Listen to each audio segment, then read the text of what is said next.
Hello friends, আসসালামু আলাইকুম। আজকে অনেক দিন পর একটি ব্লগ নিয়ে চলে আসলাম আপনাদের মাঝে। আশা করছি আপনাদের ভীষণ ভালো লাগবে। তো আজকের ব্লগটা হচ্ছে রান্না বান্না নিয়ে।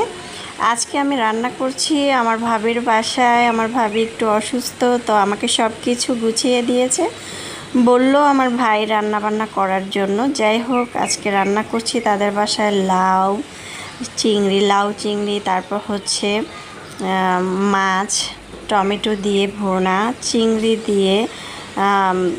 চিংড়ি দিয়ে ধুন্দুর দিয়ে রান্না। তো প্রথমে রান্নাটা শুরু করছি। সবগুলো আমাকে কেটে গুছিয়ে দিয়েছে। আসলে কেটে যদি গুছিয়ে দেয় তাহলে রান্না করতে কিন্তু ভীষণ ভালো লাগে, আর রান্না করতে বেশি সময় লাগে না। যাই হোক, প্রথমে তো মাছগুলো ভেজে নিলাম। তারপরে হচ্ছে মাছ ভাজার পরে আরেকটি প্যানের মধ্যে পেঁয়াজ কুচি দিয়ে দিলাম।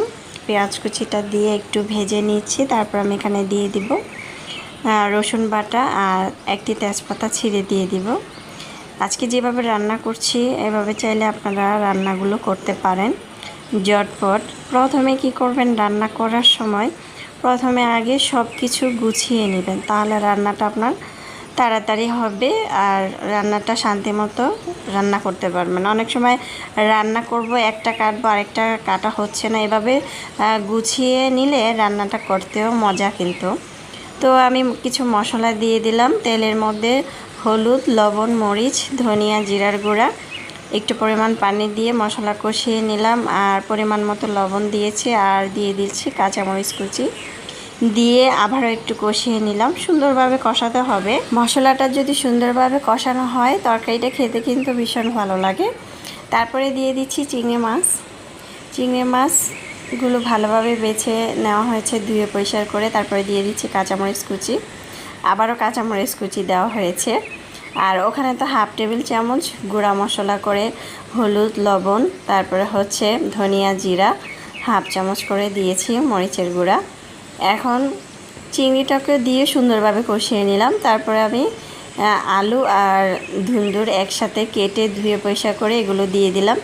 দিয়ে এখন উল্টিয়ে পাল্টিয়ে এপাশ ওপাশ করে নেড়ে চেড়ে এটাকে আমি 2 মিনিটের মতো ঢাকনা দিয়ে ঢেকে রাখবো। আর এটার মধ্যে কিন্তু কোনো পরিমাণ পানি দেওয়া লাগে না। দেখলাম এটা যখন কষাবো তখনই কিন্তু পানিটা উঠে যায়।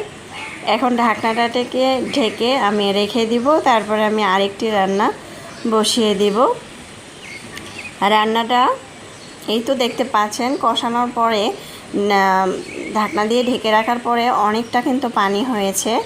এখানে কিন্তু কোনো পরিমাণ পানি দেওয়ার কোনো প্রয়োজন নাই, তবে আমি আধা কাপ পানি অ্যাড করেছি, যেহেতু আলু দিয়েছি। আলুটা সিদ্ধ হতে কিন্তু বেশি সময় লাগে। তারপরে এখানে আবার আমি মাছের বোনাটা বসিয়ে দিয়েছিলাম।